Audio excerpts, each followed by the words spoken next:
Hello everyone, welcome back. इस video में हम लोग बात करने वाले हैं सॉइल ट्रांसमिटेड हेलमिंथिक इन्फेक्शन के बारे में। तो सॉइल से कौन कौन से इन्फेक्शन ट्रांसमिट हो सकते हैं? तो हेलमिंथिक का पहले पहले मतलब मालूम होना चाहिए। प्लेटी हेलमिंथिस, एच हेलमिंथिस।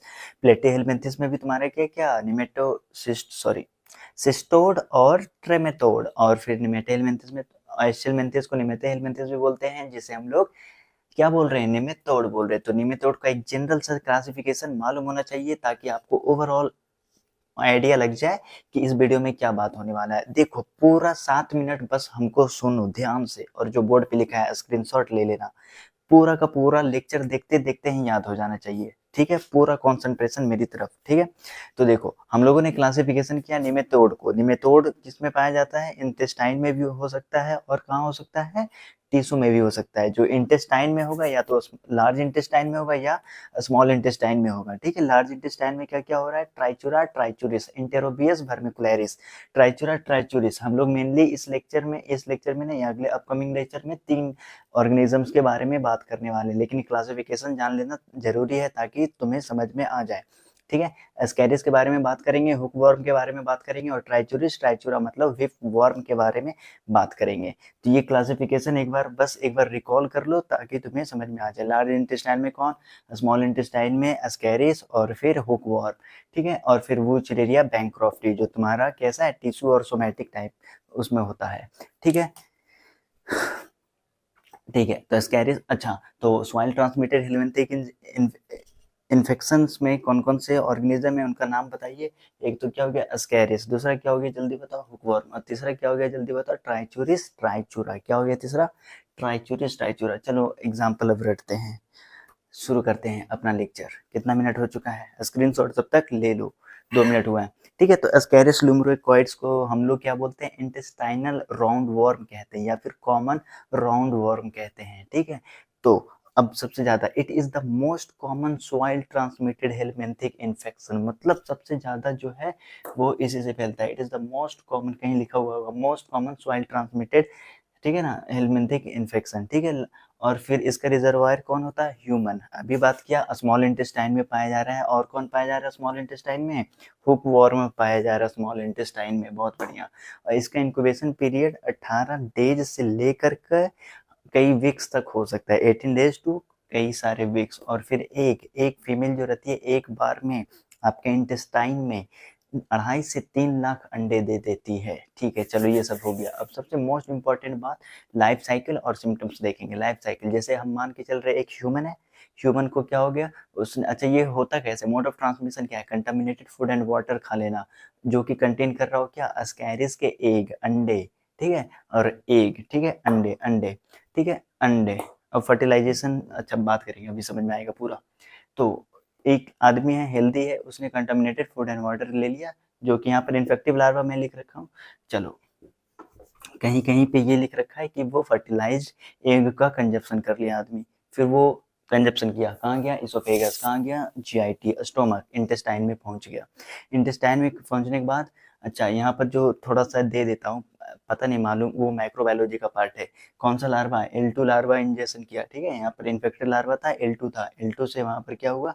L3 में कन्वर्ट हुआ, जीआईटी में आ गया, L3 में कन्वर्ट हो गया। L3 जो रहेगा वो क्या करता है? पेन, यहाँ पर लिखा हुआ नहीं है, वो माइक्रोबायोलॉजी का पार्ट है। अगर ज़्यादा बताएंगे तो पीएसए माइक्रोबायोलॉजी एक हो जाएगा, है ना? इसलिए नहीं बता रहे, जितना लिखा है उतना एग्जाम में लिख कर आओगे, पीएसएम में मार्क्स आएगा, ठीक है?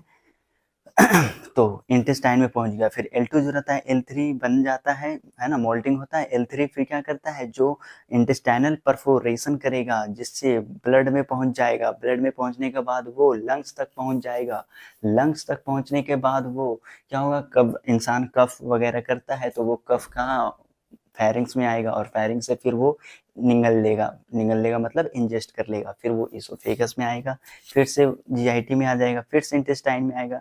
अब इस बार फेरिंग्स में क्या था? L3, अब दोबारा से क्या हुआ? इंटेस्टाइन में आके L3 से L4 बन गया, इन्फेक्टेड लार्वा L4 है, ठीक है? अब यहीं पर क्या होता है, तुम्हारा फीमेल जो रहती है बहुत सारे अंडे देती है, अनफर्टिलाइज्ड एग देती है, ठीक है? और वो हेयर फाइनल डेवलपमेंट अगर इंटेस्टाइन में उसने सॉइल में अंडे दे दिए। फीमेल अंडा कैसा था? अनफर्टिलाइज था, फर्टिलाइजेशन बाद में होता है, ठीक है? तो ये सारा चीजें हो गया, ये लाइफ साइकिल है।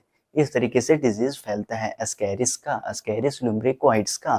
ठीक है, सिम्टम्स क्या क्या होगा? सिम्टम्स एक आदमी टाइम पे देखना जरूरी है। ठीक है, अभी टाइम है 3 मिनट और है। ठीक है, तो अब सिम्टम्स क्या है देखो, जीआई कहाँ जा रहा है, जहाँ जहाँ जा रहा है वहाँ वहाँ प्रॉब्लम होगा। लाइफ साइकिल से ही बताओ, कहाँ पहुंचा, जीआईटी में पहुंचा तो जीआई मैनिफेस्टेशन आ जाएगा। और कहाँ पहुंचा, लंग्स में पहुंचा, लंग्स में भी तो पहुंचा था तो लंग्स वाला प्रॉब्लम आ जाएगा। और कहाँ कहाँ पहुंचा तुम्हारा, और फिर डायरिया वगैरह होगा, है ना, क्योंकि वो जीआईटी से रिलेटेड पेशेंट आएगा तुम्हारे सामने, वो तुम उससे पूछोगे क्या क्या हो रहा है, क्या प्रॉब्लम है, तो बोलेगा पेट में दर्द है, डायरिया हुआ है। मतलब डायरिया का डेफिनेशन मालूम होना चाहिए। ठीक है, डायरिया जैसा हो रहा है ना, तो क्या वो बोलेगा, वो डायरिया हो रहा है, पेट में दर्द है। ठीक है, लंग्स वाला प्रॉब्लम क्या है, खांसी कफ वगैरह हो रहा है, तभी तो वो दोबारा से निगल लेगा, है कि नहीं, दोबारा से इंजेक्शन करेगा, तभी तो वो जीआईटी में जाएगा, L3 से L4 कन्वर्ट होगा। L3 मतलब लार्वा, है ना, L2 रेप्टिडिफॉर्म लार्वा, L3 फाइलेरिफॉर्म लार्वा, मैक्रोबायोलॉजी का पार्ट है, जब मैक्रो का लेक्चर बनाएंगे तब उसमें बताएंगे।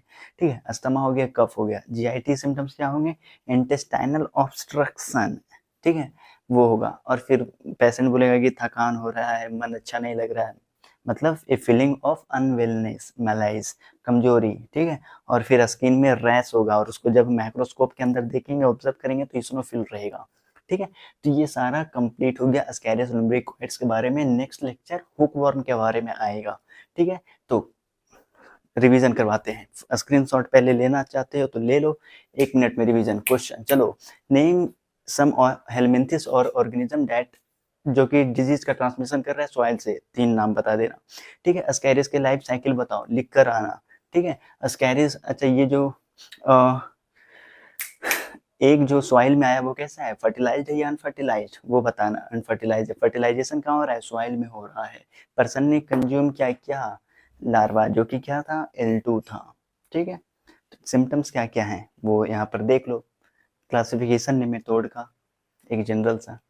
तो वीडियो को करते ही यहीं पर समाप्त, मिलेंगे हम आपसे अगले वीडियो में। Thanks for watching this video, subscribe कर दो।